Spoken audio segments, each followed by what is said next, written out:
a la facu y después las convierte y no sé dónde las cuelga. Ajá. Así que no, las cuelga me parece también en un sitio de YouTube. Karin, igualmente quedan grabadas en el campus. Sí, quedan grabadas en el campus cuando vos entras a previous meetings. Si vos entras a las o reuniones anteriores, ¿no? A mí me aparece como previous meeting. No, hay una nube ahí y ahí puedes descargar. A ver, para que creo que A estoy mí, en yo las veo ahí. Y también el año pasado me mandaron a mí un montón de links de YouTube que eran de las clases que la facultad descarga de Zoom, no sé cómo hace, y las pone en YouTube. Yo no las vi, no entré a YouTube a verlas. En el cuatrimestre pasado esta clase de principios está. Ah, ¿viste? En YouTube. Me parece que sí. Claro, porque eso lo hace la facultad. No lo hacemos nosotros. Lo hace automáticamente la facultad. Así que bueno, Lu, entonces si está grabada el año pasado, superate. Sí, bueno, este año va a ser, este cuatrimestre, vamos a ver si vamos a poder dar toda la unidad 5, o la mayoría, o lo más relevante de la unidad 5. Mañana van a dar clase con Tosini. ¿Qué va a dar, Fran, vos sabés? Va a dar el punto 22 y 23, va a dar eso que da ella siempre, la supremacía de la ley federal. Sí, sí. Después va a dar algo de ética. Y va a tratar de dar Solve, ¿viste todo lo que da ella de... Sí, por eso no quise entrar ahí, porque sabía que mañana... Todo eso de Solve y de las garantías de acceso a la justicia, todo eso va a dar. Bueno. Porque ya mandó la clase. Perfecto. Bueno. Yo ya la colgué también. Lo que les pido es que ya que somos poquitos, si alguien tiene una duda o algo, vayan diciéndome, porque si no va a ser un monólogo y la idea es que interactuemos un poco ya que somos 12 alumnos. Bien, y también que traten de tener las cámaras prendidas. Sí, así sacan la foto de... Y yo te hago a vos también, Lu, si puedo. Ah, pero no puedo. Te iba a hacer co-host, pero no puedo. No sé por qué. Ahí puedo. ¿no? Por las dudas. Por si a mí se me corta como el otro día que me salvó Flor. Bueno, los dejo con Luisina. Gracias, Lu. No, a ustedes. Bueno, como les decía antes, vamos a tratar de ver toda la unidad 5. Si tienen el programa a mano, vamos a hacer, nos va a ir llevando el mismo programa, porque está bastante bien ordenado el tema de lo que son los principios constitucionales. Como ustedes vieron en las primeras clases de la materia, el derecho tributario se entiende que es autónomo, por lo menos en nuestra facultad, y por eso tiene ciertos elementos e institutos que hacen a esta rama del derecho específicamente. Es por eso que nosotros decimos que el derecho constitucional tributario lo estudiamos dentro del derecho tributario y no dentro del derecho constitucional. No obstante, todos tienen visto derecho constitucional, así que vamos a repetir conceptos constantemente. Hay cosas que yo voy a dar por sentado que ustedes las saben, pero tienen que saber que dentro del derecho constitucional tributario es un conjunto de normas y principios que surgen de la Constitución, de los tratados internacionales con rango constitucional, referente a la delimitación de las competencias tributarias entre los distintos centros de poder. Como ustedes saben, la Constitución, cuando se dicta la Constitución Nacional, las provincias le dan a la nación ciertos derechos y ciertas potestades para gravar tributos, para crear tributos. Entonces, la Constitución va a delimitar qué derechos, en qué ámbito puede grabar la parte de la nación, cuáles son los tributos que se reservan las provincias y cuáles son los municipios con la reforma del 94. También el derecho constitucional tributario va a regular el poder frente a los sujetos, o sea, frente al contribuyente, dando origen a lo que denominamos los derechos de los contribuyentes. Los derechos de los contribuyentes, desde la perspectiva estatal, es una limitación constitucional del poder del Estado. Ahora bien, el poder tributario, que ya ese seguramente lo dieron, si estoy repitiendo algunas cosas que ustedes tienen vistas, me dicen y así avanzamos más rápido, pero el poder tributario es el poder de imperio que tiene el Estado de dictar normas a efectos de crear unilateralmente tributos. Pero no solo se crea tributos, ¿quiere decir algo, Karin? Pero no solo la norma crea el tributo, sino que establece los deberes formales, que eso no sé si lo vieron, pero lo van a ver, de pago y cumplimiento, y será exigido a las personas sujetas a él según la competencia estatal atribuida. Comprende también, o sea, cuando hablamos de una exención, también tiene que estar grabada por ley. También tiene que estar prevista en la ley. Y lo que el programa establece, que por eso hice toda esta introducción, es el deber de contribuir. Como ustedes saben, han estudiado Derecho Constitucional, no lo vamos a entrar en ese tema ahora, pero por la teoría contractualista, por la teoría coactiva, el Estado tiene el poder de pedir coactivamente, de crear un tributo, perdón, y el sujeto tiene el deber de contribuir al sostenimiento del Estado. Recuerden que los tributos son los recursos que tiene el Estado para el funcionamiento. Eso lo habrán visto en finanzas. Así que bueno, entonces acá tenemos la primera parte de lo que sería el deber de contribuir, los principios convencionales y eso. Ahora lo que yo me gustaría es entrar al principio de legalidad, que es fundamental en materia tributaria. Si bien lo vamos a ver en otras ramas del derecho, en materia tributaria es fundamental, aparte de hacer el de derecho público, ¿no? Pero el principio de legalidad está disperso en nuestra Constitución Nacional en los artículos 17, 19, 52 y 75, inciso 1 y 2. Hay autores que dicen que el principio de legalidad o reserva de ley. Otra parte de la doctrina establece una distinción entre el principio de legalidad y de reserva de ley, que van uno de la mano del otro. El principio de reserva de ley, bueno, el principio de legalidad establece ya desde la época de Juan Sin Tierra que no hay ley, o sea que no hay tributo sin ley. ¿Por qué? Porque la ley, como nosotros vemos en nuestra Constitución, cuando se crea un tributo tiene que ser siempre por ley emanada del Congreso Nacional. Ahora, cuando ingresa al Congreso tiene que entrar sí o sí por la Cámara de Diputados, porque se entiende que ahí está la representación del pueblo. Entonces un proyecto de ley va a entrar por Cámara de Diputados, va a pasar a la Cámara de Senadores y después al Poder Ejecutivo como cualquier ley. Pero lo que es fundamental es que esta ley, hay dos teorías, porque tiene que ser absoluta, o sea que tiene que cubrir todos los aspectos del hecho imponible, y otra que dice que es relativa, o sea que hay una parte que se puede derivar a la reglamentación posterior del Poder Ejecutivo. Eso lo vamos a ver ahora en delegación. Pero entonces recuerden, tiene que ser una ley emanada del Congreso, y entonces vamos a distinguir principio de reserva de ley y principio de legalidad.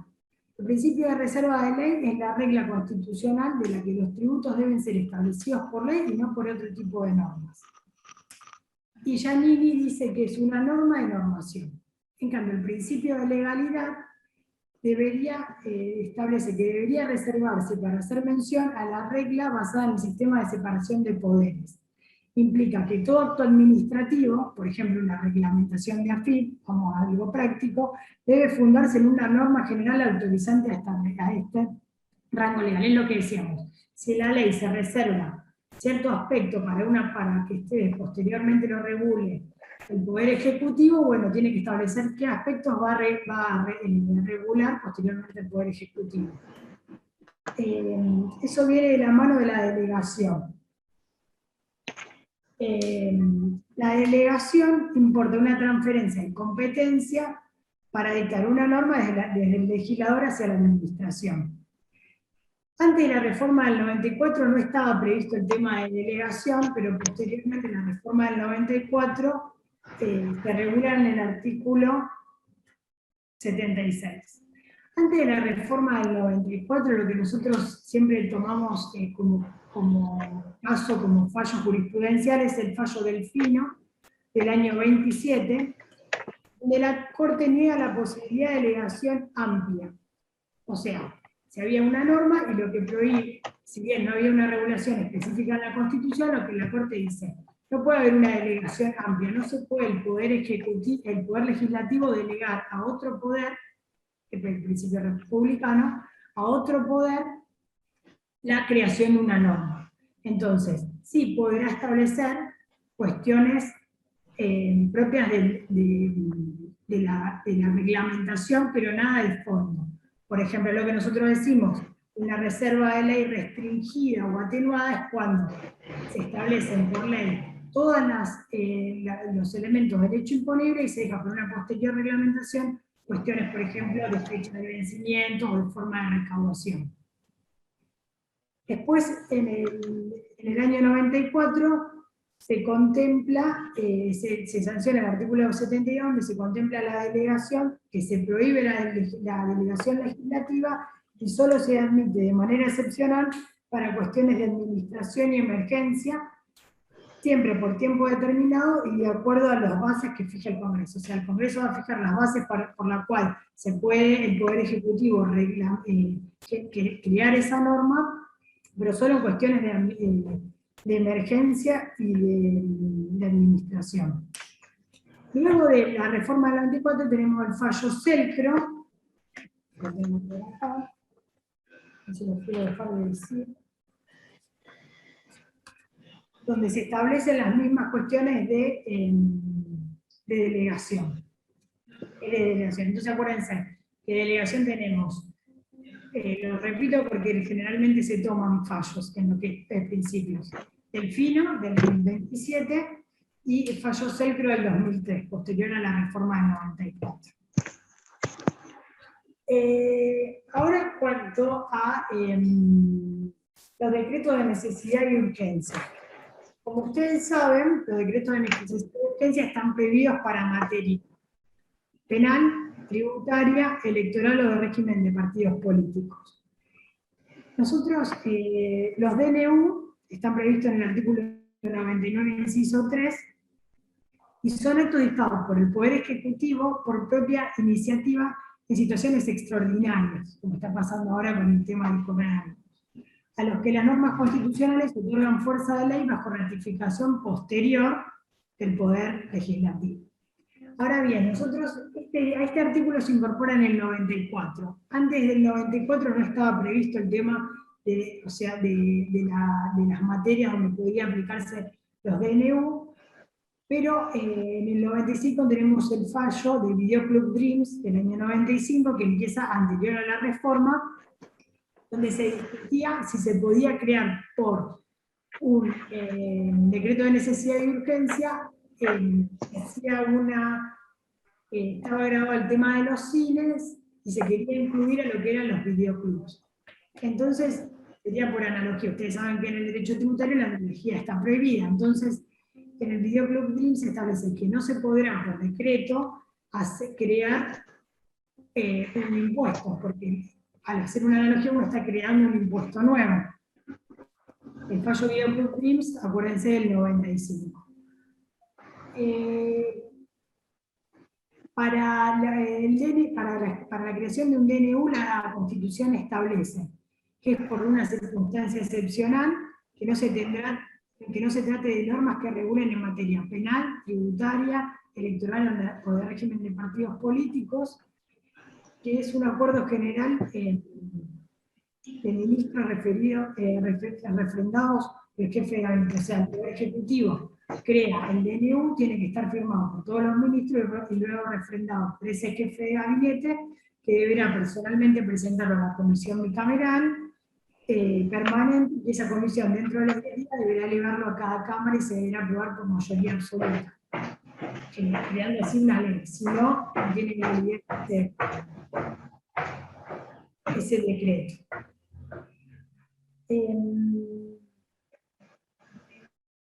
Bueno, como dijimos, en materia tributaria está prohibido. Lo que se podría hacer es un decreto, pero por una cuestión solamente de reglamentación, como lo venimos diciendo.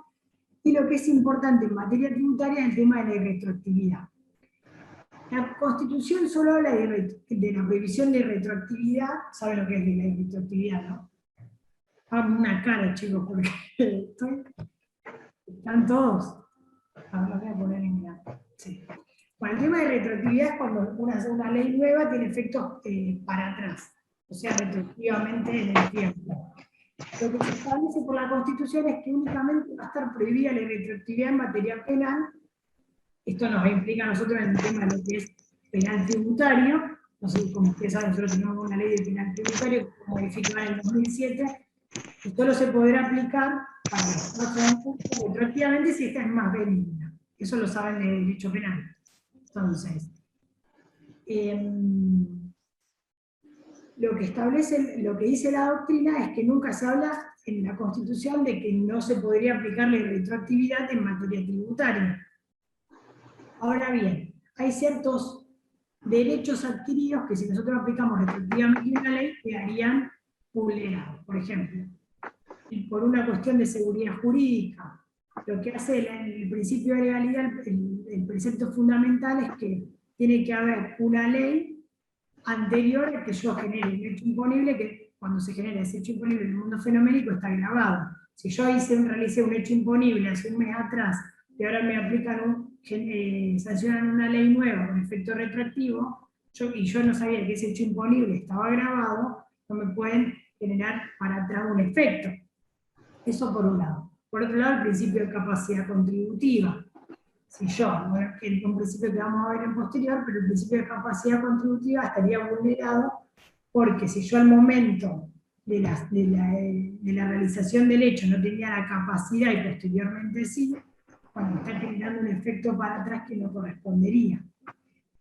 Entonces es toda una discusión en cuanto al efecto de la retroactividad en la ley, pero principalmente en materia tributaria lo que nosotros hablamos es una retroactividad impropia. La retroactividad impropia cabe en los tributos de ejercicio. Por ejemplo, impuesto a las ganancias, que va desde en las personas humanas, va desde el 1 de enero al 31 de diciembre, y yo en el transcurso de ese año calendario modifiqué algún aspecto de la ley de impuesto a las ganancias, por ejemplo, lo que va a pasar ahora, quién está grabado o quién no, o por ejemplo, algo espacial, o amplío el objeto de ese hecho imponible, lo que entiende la doctrina es que ahí no habría un problema de irretroactividad, porque si bien el hecho comenzó, todavía no está efectivamente realizado, porque quedaría realizado el 31 de diciembre. Esos son para los tributos de impuestos de ejercicio. Entonces, en ese caso cabría la retroactividad impropia. Esto tenganlo en claro porque es típico del derecho tributario. También, por ejemplo, pasa con el impuesto a los bienes personales. Si bien es un impuesto de ejercicio, queda realizado el hecho el 31 de diciembre. O sea que si yo en ese periodo calendario cambié, por ejemplo, que los impuestos fuera de la jurisdicción no están grabados, bueno, entonces en ese caso no habría una retroactividad impropia que no afectaría la capacidad contributiva, la seguridad jurídica, el principio de legalidad. En cuanto al veto y promulgación de las leyes, como dijimos, para que haya para el principio de legalidad en lo que es materia tributaria, tiene que haber una ley sancionada por el Congreso y posteriormente aprobada por el Poder Ejecutivo.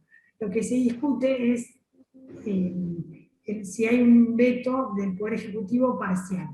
Lo que entiende la mayoría de la doctrina es que si ese veto no cambia el espíritu de la ley o cosas sustanciales de esta, se entiende por aprobado. En cambio, si cambia algo sustancial, por ejemplo, en un impuesto, si cambia el sujeto obligado, ahí se entendería que no podría ser aprobada parcialmente porque cambia el espíritu de la ley, en este caso el hecho imponible, uno de los elementos. Esto a grandes rasgos y muy rápidamente es principio de legalidad. Ahora quiero que alguien me hable y me diga si tiene alguna duda.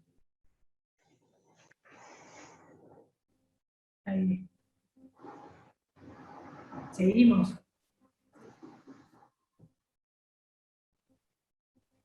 Bueno. Perdón, Luque, yo quiero decir algo. Sí. Quiero decir un clásico ejemplo que da Margarita de esto. Margarita siempre habla del impuesto de sellos. Entonces ella dice, el impuesto de sellos, estoy mal con la luz, perdonen. El impuesto de sellos es un impuesto instrumental. Es instantáneo, porque el hecho imponible se configura el día que se firma el contrato de alquiler entre Florencia y yo, por ejemplo. Ese día, el impuesto se devenga. A partir de ese día, yo tengo 15 días para pagarlo. Entonces siempre da este ejemplo, Marga, que me parece que es súper útil. Si yo no lo pago dentro de esos 15 días, por ejemplo, Flor y yo contratamos el 1 de marzo. Teníamos que pagar 50% del impuesto cada una el 16 de marzo. Flor lo pagó a su 50% y yo no lo pagué. Flor lo pagó al 0,75. El 20 de marzo aumenta la alícuota al 1%. Yo no lo pagué. ¿A qué alícuota lo tengo que pagar? ¿Al 0,75 o al 1?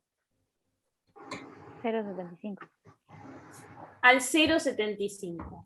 Porque yo tengo que pagar la alícuota del momento que se devengó la obligación tributaria. Porque si no, ese 1 sería retroactivo, no tiene que ver con el vencimiento de la obligación, tiene que ver con el devengo. ¿Con cuándo nace esa obligación tributaria para el fisco? ¿A partir de qué día el fisco tiene derecho a que yo ingrese? No importa si yo lo ingresé o no lo ingresé. Lo que va a importar es cuándo debí ingresarlo o cuándo nace el derecho creditorio del fisco. A mí me parece que este ejemplo siempre sirve para que les quede clara esta cuestión. Porque es un hecho imponible instantáneo del impuesto de sellos. En cambio, lo que les decía Luisina de los hechos imponibles periódicos o de ejercicio, es, digamos, es una ficción. Yo estoy ficcionando que el hecho dura, que es un único hecho y va durando de alguna manera. Pero entonces ahí es distinta la mirada que yo tengo. ¿Cuándo nace? O podría ser la misma si uno lo piensa desde el mismo lugar. ¿Cuándo nace para el fisco esa obligación de que el contribuyente le pague? En el hecho imponible calendario de ejercicio.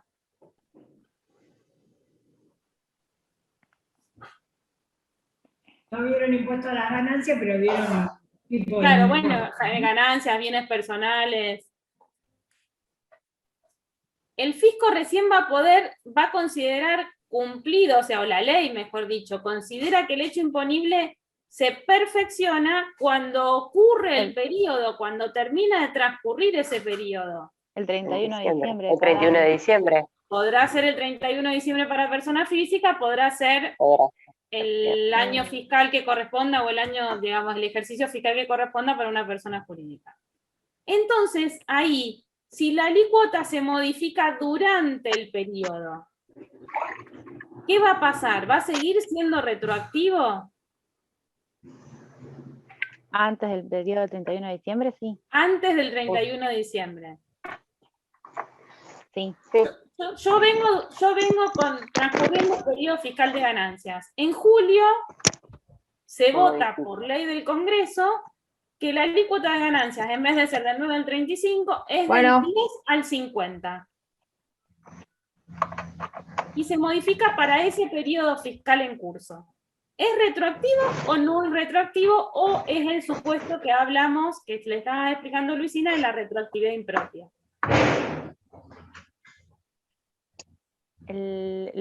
Los meses transcurridos antes los voy a pagar con el mismo valor. Es un solo ejercicio fiscal. No hay división en el ejercicio fiscal. Vos no podés partir el ejercicio fiscal porque es un único hecho imponible que dura todo ese año. Bueno, pero no, porque terminaría el 31 de diciembre. Claro, entonces se modificaría. No sería retroactivo. Anteriores a claro, junio. pero razónenlo con lo que es ley penal tributaria, con la retroactividad de la ley penal. Que el único caso que está permitido es cuando es más benigna en un todo. Yo no puedo, en un hecho imponible, no puedo aplicar un hecho imponible de ejercicio, por ejemplo, del 1 de enero al 31 de diciembre, no puedo aplicar una parte del hecho imponible antes de la ley y otra posterior. Tengo que aplicar uno solo. Se toma la ley que se sancionó durante ese ejercicio con efecto retroactivo. Por eso decimos retroactividad impropia, ¿sí? No van a contestar que se aplique una ley para una parte y la otra para otra porque está mal. Perdón, Karin, que te corte, pero ya sigo con tu ejemplo. Porque el hecho imponible es único. Es uno, puedo aplicar dos. Lo que también, por ejemplo, teniendo el caso de Karin, si el ejercicio, pues estamos hablando de una persona física, va desde el 1 de enero al 31 de diciembre. Que el vencimiento de ganancias es en junio, por ejemplo. Presentación jurada y vencimiento. Y cambia durante esos 6 meses del año siguiente. ¿Qué ley se aplica ahí? La del año anterior. Estamos todos de acuerdo. Se aplica la ley al momento del perfeccionamiento del hecho imponible. O sea, en este caso sería cuando se agota el hecho. Porque si bien arranca el 1 de enero, se termina de agotar el 31 de diciembre. 31 de diciembre. Distinto el caso que dio Karin del impuesto de sellos, que es instantáneo. ¿Entiendes? Sí. ¿Alguna duda? Porque esto es confuso, yo sé que es confuso y se toma bastante seguido.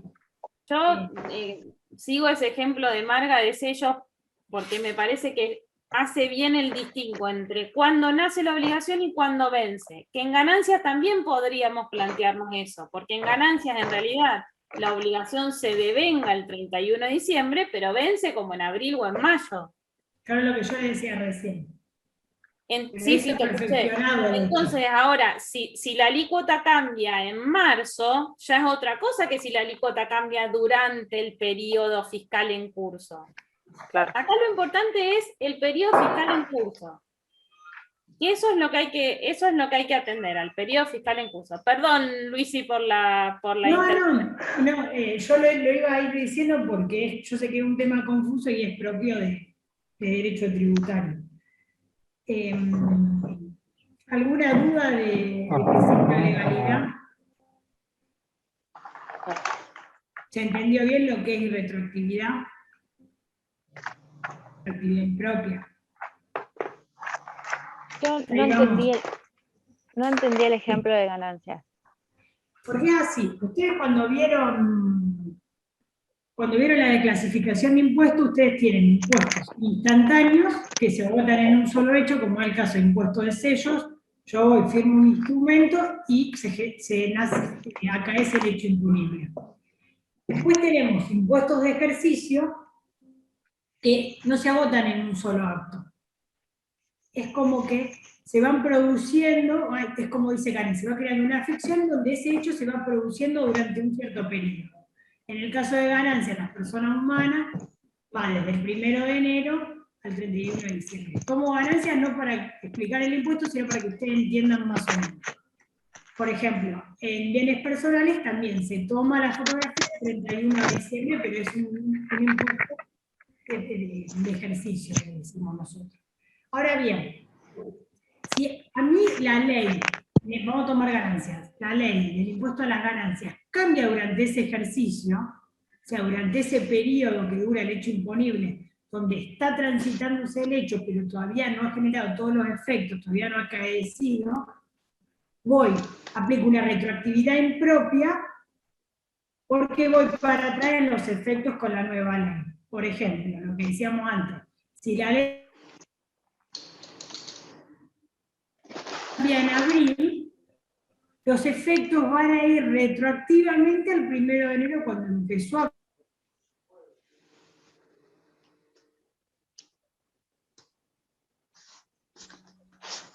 Se cortó, me parece, ¿no? Sí.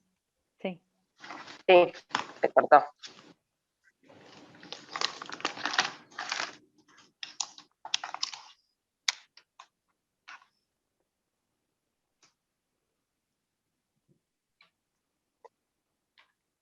Hola. Sí, ahora sí se ha cortado. Sí.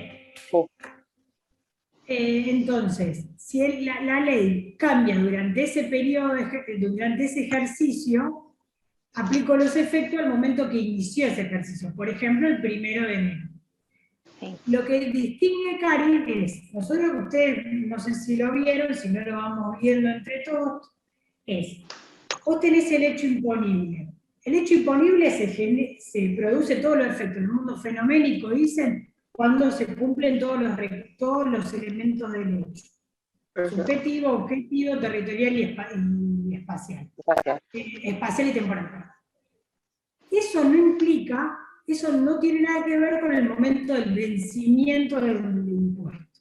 Por ejemplo, nosotros el impuesto a la ganancia, termina el impuesto a la ganancia, cae el hecho imponible el 31 de diciembre y se posterga en el tiempo la presentación de la declaración jurada y posteriormente el vencimiento y pago del tributo. ¿Se entiende? Sí. Y una vez que terminó ese hecho imponible el 31 de diciembre, yo modifico la ley, no la puedo aplicar irretroactivamente porque ya cumplió todos los efectos del hecho imponible. ¿Se entiende? Sí. Por eso podrá aplicarse en el ejercicio nuevo, pero no en ese que está que ya está generado, o sea, ya está acaecido el hecho. No lo puedo modificar. ¿Por qué? Porque si yo lo modifico, tenemos un problema de constitucionalidad, del principio de legalidad, porque esa ley no estaba vigente en el momento del hecho imponible, un principio de seguridad jurídica, porque si a mí el legislador todos los meses viene, cuando yo ya se devengó el impuesto, viene y cambia la ley, no hay una seguridad jurídica, con un principio de capacidad contributiva. Entonces, si eso a mí me pretenden aplicar una ley con efecto retroactivo a un hecho que ya está acaecido, podemos argumentar una inconstitucionalidad. Por eso estamos dando todos estos principios, para que cuando haya una vulneración a los principios constitucionales del derecho del contribuyente, yo voy frente a una inconstitucionalidad. En cambio, bueno, repito otra vez el impuesto de lo que dijo Karin, para que quede claro la distinción entre el instantáneo y el impuesto de ejercicio. ¿Lo repito? No. En el caso del impuesto de ejercicio, si la modificación de la ley es durante el curso de ese impuesto, ahí sí se aplica la retroactividad. Claro, ahí hay una retroactividad impropia. Yo paso los efectos de esa ley nueva que se sanciona durante el ejercicio para atrás al inicio del ejercicio. Lo que no se puede nunca es en la mitad del ejercicio poner dos leyes. Es como pasa en penal. Puedo aplicarle la prisión para uno y la multa, ¿me entienden? Una ley, o sea, el hecho imponible es uno y tiene que estar en una ley, no lo puedo aplicar por partes en las leyes, ¿se entiende? Sí.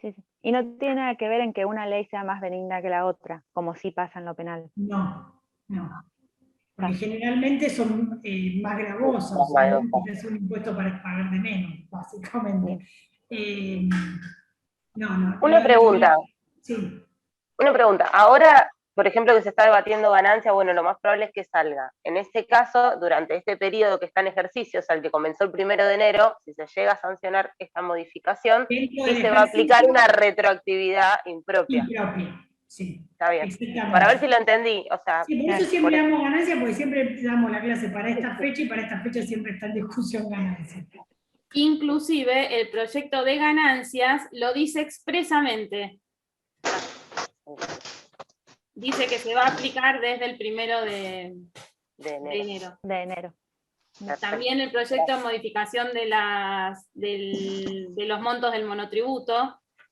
El mismo proyecto, que ahí es distinto, porque el monotributo no es un impuesto, es un régimen simplificado, tiene una mecánica distinta, pero la misma ley lo dice.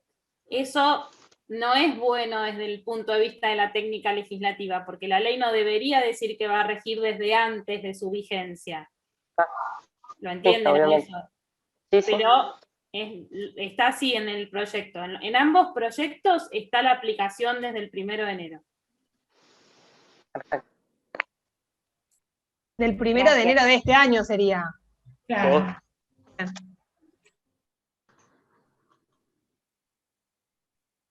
¿Estamos? Sí.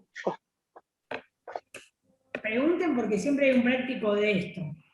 Es del principio de legalidad y no quiero que me digan que no lo entendieron, ¿no? Bueno, vamos a capacidad contributiva. El principio de capacidad contributiva está tácitamente en el artículo 4. Yo pienso que, Karin, ¿vieron los artículos y dónde están? de la Constitución. ¿Sí? Sí. Bueno. Bueno, Disculpa, ¿puedo decir una cosa? Hay alguien que tiene el micrófono prendido y está haciendo interferencia desde hoy, que hace que se escuche mal. Si lo pueden apagar y porfis. a ver, nosotros podemos, Karin. ¿Seré yo? No, creo que es Karina Jaime. Ahí lo apagué. Listo. Bueno, el principio de capacidad contributiva. El principio de capacidad contributiva establece, o sea, los llamados a contribuir son aquellos que tengan la capacidad económica, que no es lo mismo que la capacidad contributiva, para soportar cargas en la forma proporcional y progresiva. Eso dice la Constitución. Ahora bien, como les decía, el principio de capacidad contributiva no es sinónimo de capacidad económica. Yo puedo tener capacidad económica para afrontar ciertos gastos de mi vida cotidiana, pero no para pagar un impuesto, por ejemplo, el de solidaridad nuevo que tenemos ahora. Ahora, lo que establece la capacidad contributiva es que dice que denota una aptitud de la persona, que es el sujeto obligado, de pagar el impuesto. Lo que nosotros decimos, y seguramente ustedes fueron viendo al principio de las primeras unidades, que para obligar a una persona a pagar un impuesto, tiene que haber una demostración, o sea, se tiene que presumir que hay una riqueza, ¿no? Los impuestos graban una exteriorización de riqueza, menos, por ejemplo, el impuesto indirecto y el impuesto al consumo, que no se establece quién paga el impuesto al consumo, quién no el impuesto indirecto, pero el impuesto directo se busca grabar una riqueza. Ahora bien, los índices para el establecimiento de estos tributos se toma como la renta global de una persona, el patrimonio neto, los gastos globales o el incremento patrimonial, por ejemplo, si recibe una herencia o una donación. O sea, esos son los índices que la doctrina entiende que deberían tomarse para gravar a una cierta persona por un cierto hecho, ¿no? Tenemos capacidad contributiva en dos aspectos, el aspecto objetivo y el aspecto subjetivo. El aspecto objetivo establece que hay una capacidad económica objetiva cuando hay un rendimiento neto.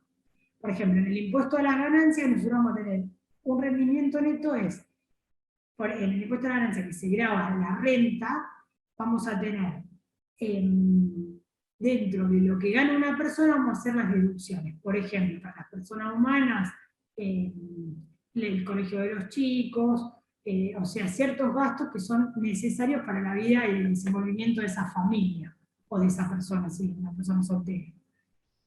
En cambio, entonces vamos a tomar siempre rendimientos netos. Yo no puedo tomar, por ejemplo, en un sueldo sin la deducción de la obra social. A eso le llamamos un rendimiento neto. Por otro lado, la capacidad económica objetiva es que no exista no hay una total separación entre los periodos. Por ejemplo, volvemos a ganancia. Si yo tengo una empresa que en pandemia a mí me dio un quebranto, o sea, yo no tuve réditos, no pago impuesto a las ganancias, y este año tengo un rédito mucho mayor a lo que tengo generalmente, no puedo desconocer que el año pasado yo no tuve una ganancia, porque se entiende que hay un arrastre en los quebrantos y que esa persona va a tener que pagar los gastos que no pudo afrontar el año pasado. ¿Se entiende? Eso es medio complicado. O sea, lo que entiende la doctrina es que no puedo aislar en un periodo, por ejemplo, en un periodo fiscal,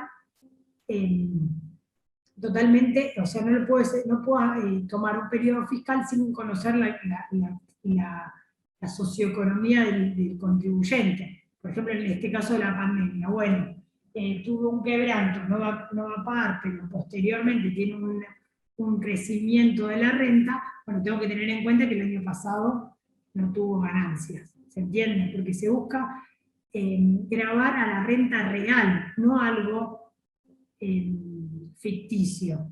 Lo que se somete a tributación no se somete a un rendimiento ficticio, por ejemplo, lo que pasa cotidianamente con la inflación.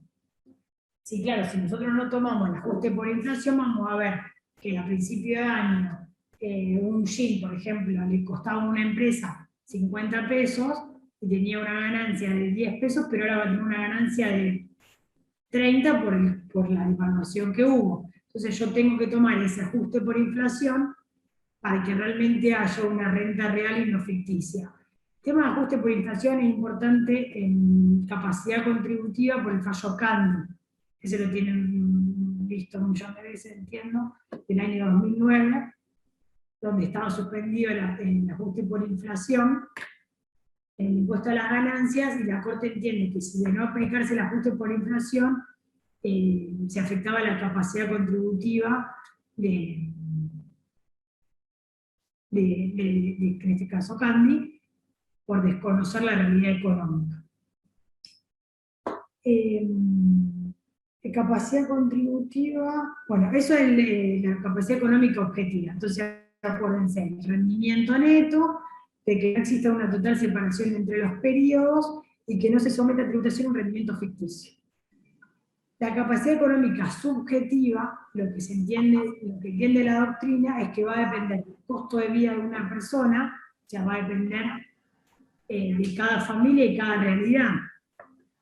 El grado de desarrollo y bienestar de cada sociedad, por ejemplo, uno no puede comparar una persona que vive en una provincia con menos recursos, menos posibilidades, que una persona que vive en Capital Federal, donde cuenta con todos los servicios y todo acceso a todos los tipos de bienestar que necesita esa familia, y el servicio de asistencia que presta el Estado. Si el Estado provee, por ejemplo, educación, salud y seguridad gratuita, bueno, se entiende que el contribuyente va a tener que pagar más impuestos para contribuir al sostenimiento de ese Estado que brinda todas esas posibilidades. En cambio, si el Estado no brinda suficientes, un estado de bienestar para los contribuyentes, se entiende que tendría que contribuir menos porque hay menos que mantener. Acuérdense que los tributos son un recurso para el Estado. Eso en cuanto a capacidad contributiva. ¿Qué, Karin? ¿Quisiste hablar? No. Bueno, en capacidad contributiva tenemos dos fallos importantes. Siempre los resalto al final los fallos porque sé que los toman y quiero que por lo menos lo tengan, hayan escuchado el nombre. Ana Mazzotti de Busso, que establece que el objeto del gravamen no es el inmueble considerado en sí mismo, sino la capacidad tributaria que comporta el ser de alguien. Y Marta Navarro Viola de Herrera, que dice que para la tacha ¿está por esto? Sí, dice que para la tacha de confiscatoriedad es necesaria la demostración de que el gravamen excede la capacidad económica. O sea, que el gravamen es muy superior a la capacidad económica del contribuyente. Para tacharlo de confiscatorio. Ahora vamos a ver el principio de no confiscatoriedad. Después igualdad, lo voy a dar muy rápido porque igualdad entiendo que lo han visto en todas las materias de derecho público, bueno, pero la igualdad, la Constitución contempla en forma expresa en el artículo 16 la igualdad como base para el reparto de las cargas públicas. La igualdad se puede emplear en un doble sentido. La igualdad ante la ley, la igualdad en la ley. La igualdad ante la ley excluye los beneficios individuales o discrecionalmente arbitrarios, adquiriendo un sentido casi separado del principio de adquiriendo un sentido casi superpuesto al principio de generalidad. Ya que estoy leyendo el principio de generalidad también. El principio de generalidad establece que todas las personas tienen el deber de contribuir en ese Estado. O sea, no puede haber una distinción, por ejemplo, por raza, sexo o linaje, para contribuir en el sostenimiento del Estado. Eso es el principio de generalidad. El principio de igualdad ante la ley viene ligado a ese principio de generalidad porque dice que todas las personas son iguales ante la ley. Y que no puede haber una distinción de raza, linaje, o sea que van relacionados el principio de generalidad y el principio de igualdad ante la ley. Después tenemos el principio de igualdad en la ley, que viene relacionado con el principio de razonabilidad, que establece las categorías elaboradas por el legislador deben ser semejantes. O sea, por ejemplo, si yo pongo las categorías que genera la ley, tienen que tener una cierta, un cierto sentido. No puedo poner, por ejemplo, una persona dueño de una empresa en la categoría de relación de dependencia, ¿se entiende? Tengo que hacer dentro de cada categoría un cierto grado de coherencia, por así decirlo. Y después tenemos la igualdad por la ley, que es el Estado no debe permanecer resistente ante la diferencia socioeconómica de la población. O sea, el Estado no puede desconocer que un empresario de Capital Federal con un empresario de otra parte del país, donde tiene, por ejemplo, muchas cuestiones de transporte y esas cosas, tiene que tener un sentido. O sea, no puedo, porque son los dos, generan el mismo producto, no desconocerle ciertos costos que tiene además este empresario, por ejemplo.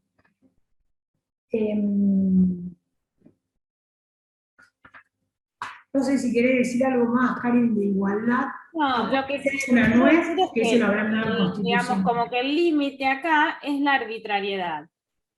Que la fijación de categorías, que las distinciones nunca sean arbitrarias.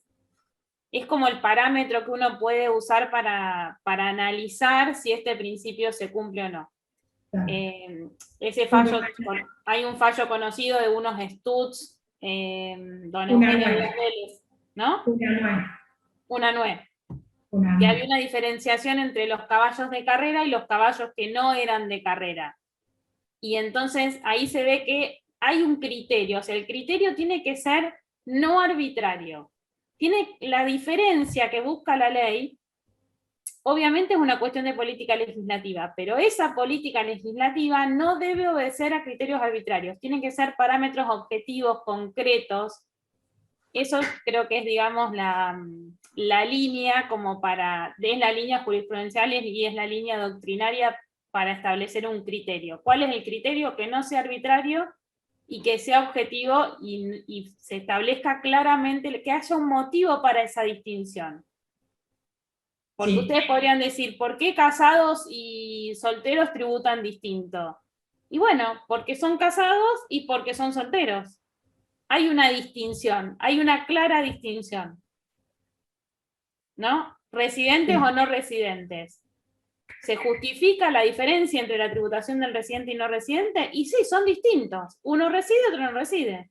Y dentro de esa distinción tienen que estar equiparados todos los que están dentro de ese, por ejemplo, dentro de los residentes, no podemos decir, bueno, un residente en un lugar tal, o sea, tiene que haber, como dice Karin, un criterio que no sea arbitrario. Creo que eso es lo que marca, digamos, la interpretación de esos principios. Sí, principio de igualdad va relacionado, como dice Karin, con arbitrariedad, con principio de generalidad, con principio de razonabilidad, con principio de proporcionalidad. Por eso en todo se suma el artículo 28 de la Constitución, porque la razonabilidad va con todos.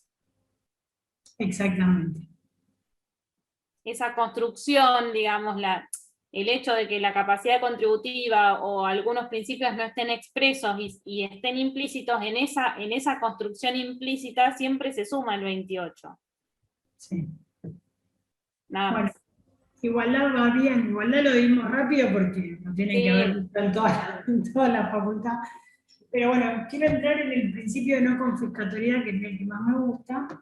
El artículo 17. Está en el artículo 17 de nuestra Constitución, establece la propiedad privada. Nuestra Constitución, antes de todas las reformas que tuvo, era netamente se defendía la propiedad privada. Entonces, cuando yo le exijo a un contribuyente que me pague un tributo, estoy afectando esa propiedad privada.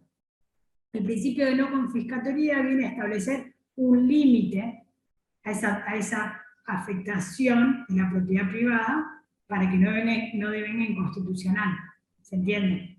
Entonces, el principio de no confiscatoriedad es un límite, para, en definitiva, preservar la propiedad privada de los contribuyentes. Ahora bien, es difícil establecer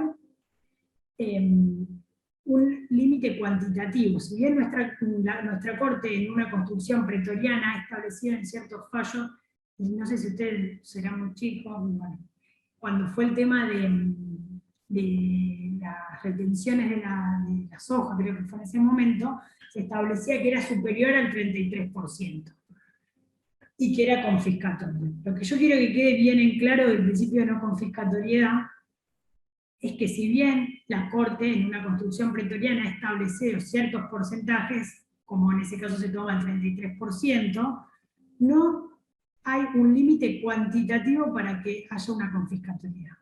Porque lo que puede ser confiscatorio para mí, probablemente no lo sea para Palladini, empresa Palladini, pues siempre los pongo a ellos, pero a ver, entonces no nos tomemos de ese límite, no quiero que respondan hay confiscatoria cuando supera el 33%, porque un bochado, impuesto a la ganancia para las personas jurídicas es del 35%, entonces ya se estaríamos dando un impuesto confiscatorio, sino que es para el caso en particular.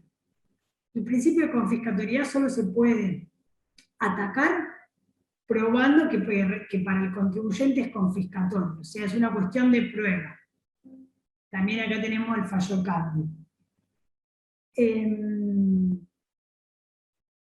Entonces, el concepto del principio de no confiscatoriedad, habiendo dicho esto y dejando bien en claro que no es el 33%, es cuando hay una absorción de una parte sustancial de la renta, dijo la Corte.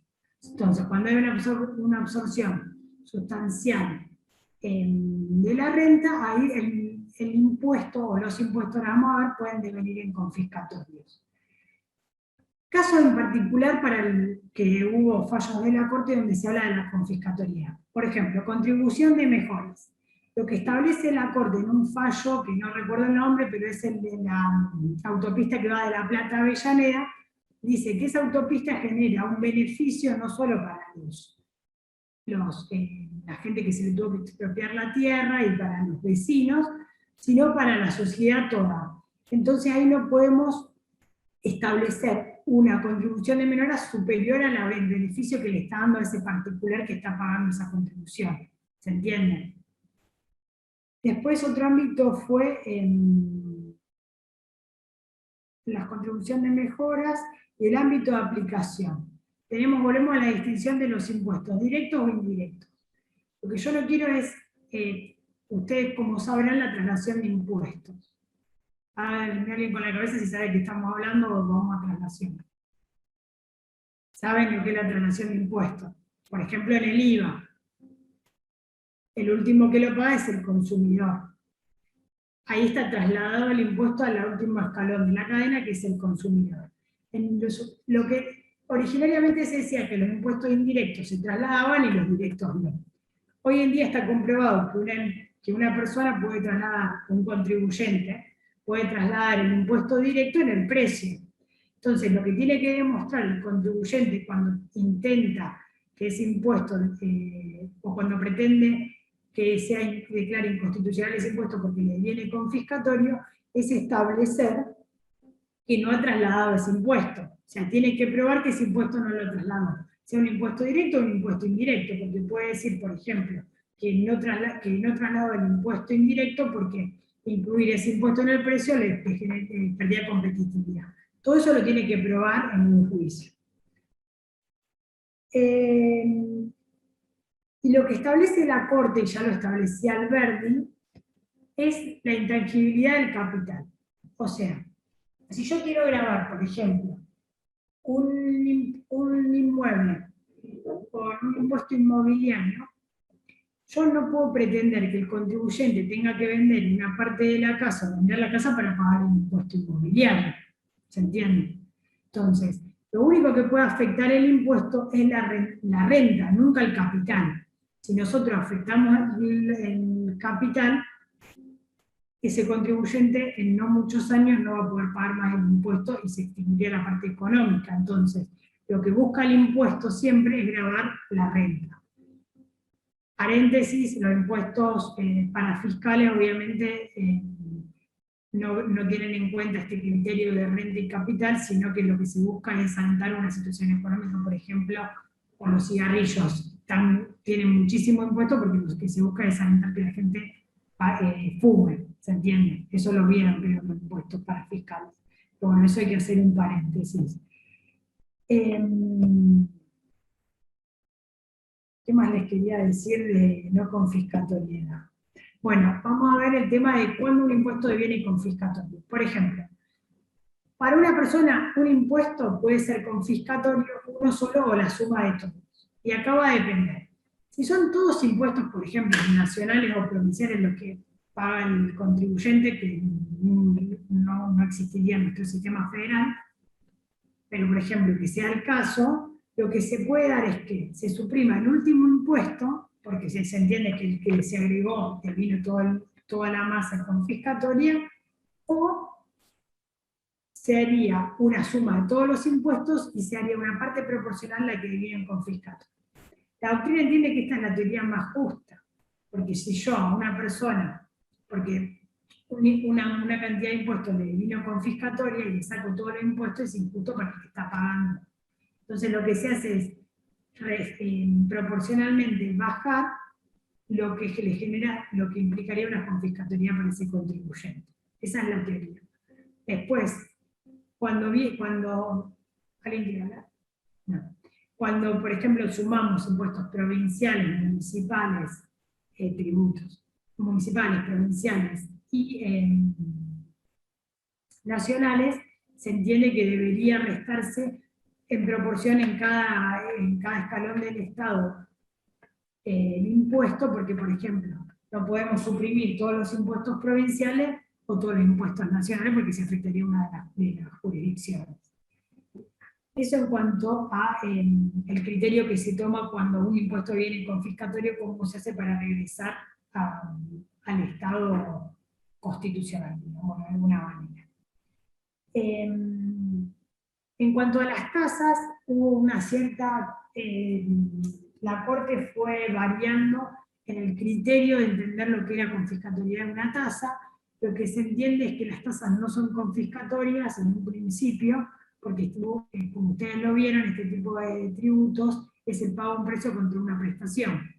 Entonces, en teoría no serían confiscatorias. Hay fallos que hablan de la confiscatoriedad de la tasa porque efectivamente no se prestaba el servicio, pero es distinto a lo que nosotros diríamos de prestar un servicio que está prestado y muy difícil pretender que una tasa sea confiscatoria en ese sentido. Y por otro lado, quiero volver al tema de, ya en unos minutos, vengo bien, de capital y renta. ¿Por qué hablamos siempre de que el tributo tiene que gravar la renta?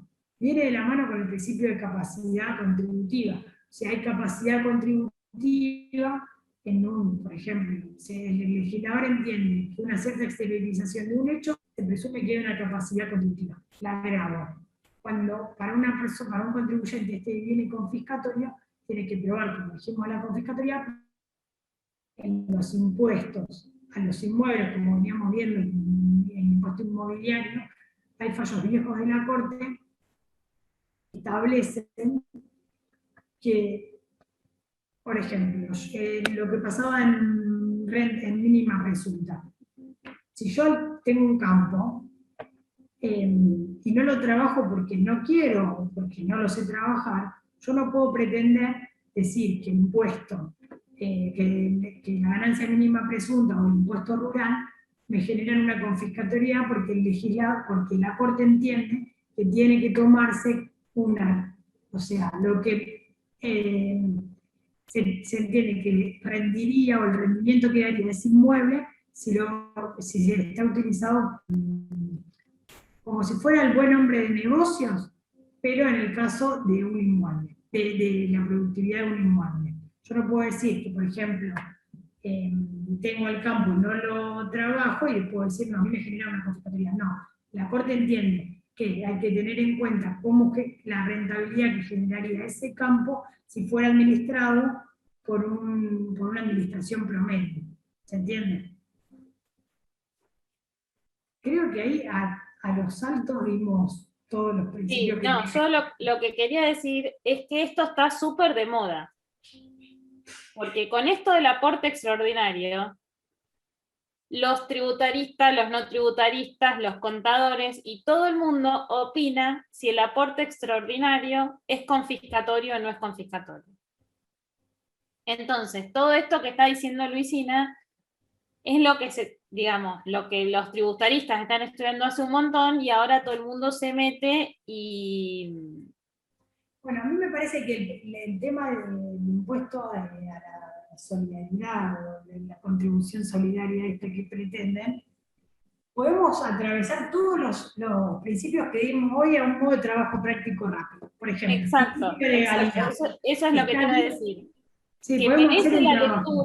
merece la lectura la ley bajo todos estos principios, pese a que ellos ya habrán escuchado la opinión formada que tienen la mayoría de los tributaristas sobre el aporte.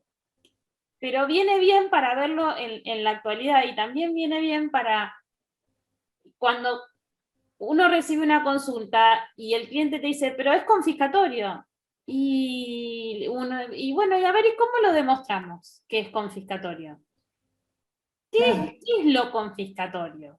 Como dijo Luisina, es lo que absorbe una parte sustancial del patrimonio grabado, o de la renta del patrimonio grabado. ¿Cómo va a ser el contribuyente para probar eso? Este es el punto de la mayoría, o que va a ser la clave para resolver los amparos que se están planteando.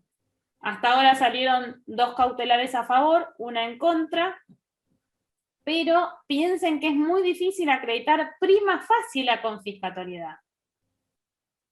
Porque nosotros les estamos diciendo que la confiscatoriedad, según la doctrina de Candy, es una cuestión de prueba y en el caso concreto. Lo que puede ser confiscatorio para Luisina puede no ser confiscatorio para mí. Ahora, ¿qué casos se están planteando? Casos de no liquidez. Esos parecieran los más claros. Bueno, Los casos volvemos a lo que habíamos hablado antes. Yo no puedo prescindir de una parte de mi patrimonio para pagar un impuesto, porque lo que decía Alberdi es que si yo tengo que disponer de todo mi patrimonio para pagar impuestos, en el periodo que viene, ¿cómo voy a pagar impuestos si ya no tengo nada para generar una renta? ¿Se entiende? Entonces, eso por un lado. Después, en cuanto a este impuesto, no, tenemos el principio de la confiscatoriedad, de capacidad contributiva, de igualdad, porque se toma un criterio, se puede entender que es arbitrario o no, depende para quién es el sujeto obligado. O sea, todos los principios que vimos hoy están en discusión dentro de este impuesto. De este aporte. Es un impuesto.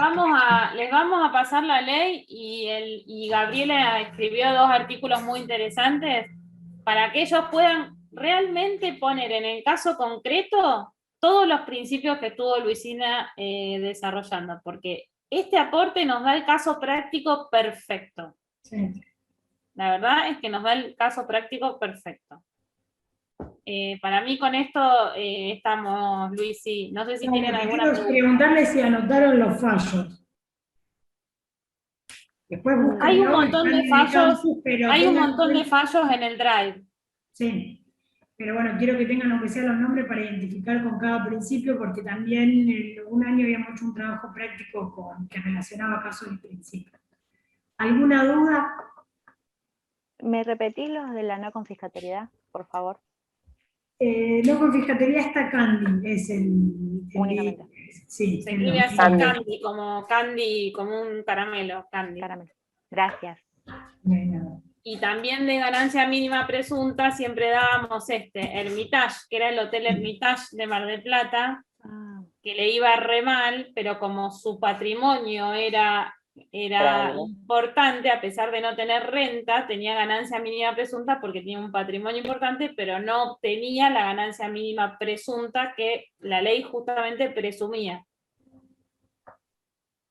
¿Y cuál otro más? Hermitage, Candy. No, Candy también lo damos en capacidad contributiva por el principio de que no había era una renta ficticia y no real, por el tema de la inflación.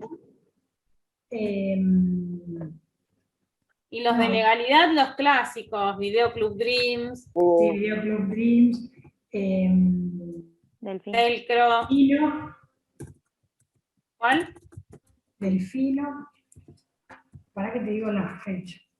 Sí, Delfino, Delfino, Velcro, Ana Mazzotti de Buzo, de uso, y Marta Navarro de Marta Herrera. Navarro, Marta Navarro de Herrera, Marta Navarro, Viola de Herrera en realidad. Y el otro que dijimos es Una Nuez. Una nueva igualdad.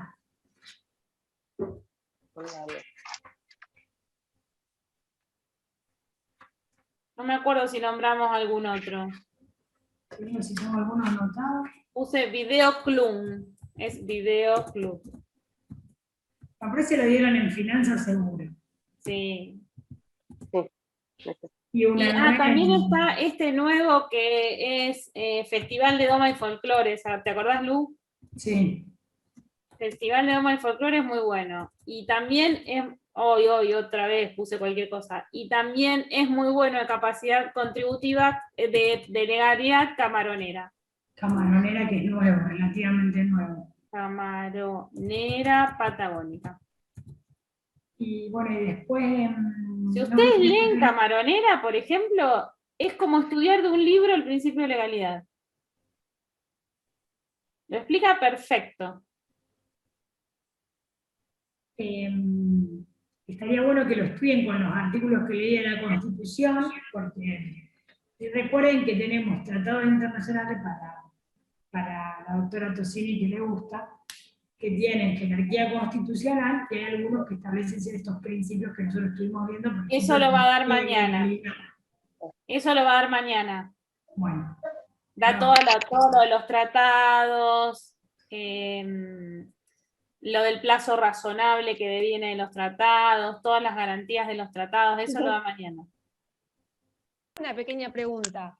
Si, por Sí. ejemplo, vos pensás que alguno o sea, cuando pagaste un tributo se violó alguno de estos principios, para ir a la justicia, vos lo tenés que pagar y después vas y es por repetición. Bueno, ¿o eso Fecha podés ir? continuará la historia, eso pasa para mañana del sol. Eso es lo que está pasando ahora. La gente te consulta. ¿Qué hago? Pago el Como derecho aporte administrativo. y lo repito, que es el camino más seguro. Vos le decís, bueno, mira, sí, pagalo, no tenés sanción, no tenés denuncia penal, no tenés nada. ¿Qué pasa? Cuando vos lo pagas y lo repetís, el día que vos haces la acción de repetición, nunca vas a cobrar lo que efectivamente es, porque la tasa de que actualiza. tiene muy inferior Financieramente es un mal negocio. tiene. Claro. Y aparte no hay como un cierto punto que vos estás dando, a ver si depende de qué principio te vas a basar, pero si vos lo estás pudiendo. No, porque muchos de los que lo van a pagar van a presentar una multinota diciendo que lo pagan bajo protesto, que no es necesario, pero que que están presentando esta nota para dejar constancia de que después lo van a repetir y que lo pagan solamente para evitar sanciones, pero que no prestan conformidad. Y lo otro que se puede hacer, que están haciendo ahora, o sea, que se están analizando, son las acciones de inconstitucionalidad, la acción directa, el amparo, o sea, otras vías. Ujú. Pero el agravio de inconstitucionalidad vos lo vas a tener siempre, después de una determinación de oficio, lo podrías plantear en una ejecución fiscal. Sí. Entonces el agravio vos lo tenés porque es una lesión a un derecho constitucional. Bueno, me olvidé de decirlo, creo que está de más, pero ya que me quedan unos minutos. ¿Qué pasa si, por ejemplo, un juez determina que tal ley es inconstitucional porque afecta a este contribuyente? ¿Qué pasa con el resto de los contribuyentes? Por ejemplo, puede pasar ahora con este impuesto de estrella que tenemos. Si un juez establece que es inconstitucional, ¿qué pasa con el resto de los contribuyentes que están afectados, que son sujetos pasivos de ese impuesto?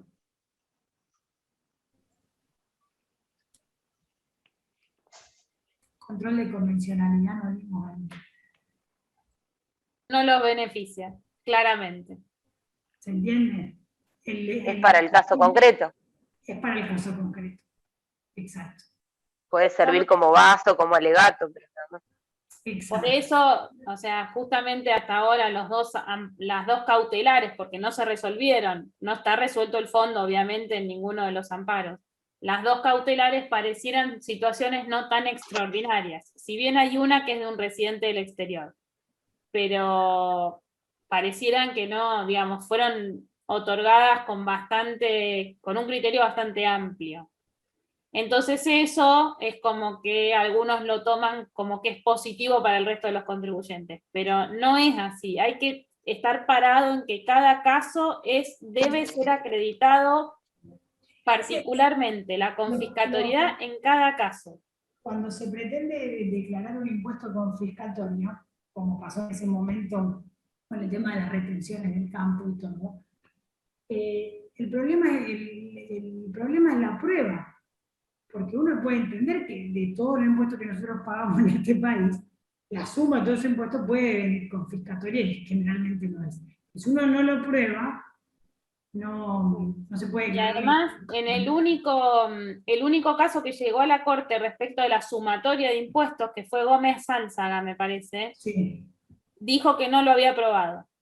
Exactamente, o sea...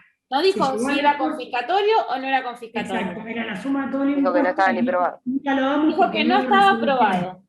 Exacto. Entonces la Corte no te está diciendo esto es confiscatorio, esto no está confiscatorio. La Corte dice, probaste que es confiscatorio en el caso concreto, no probaste que es confiscatorio en el caso concreto.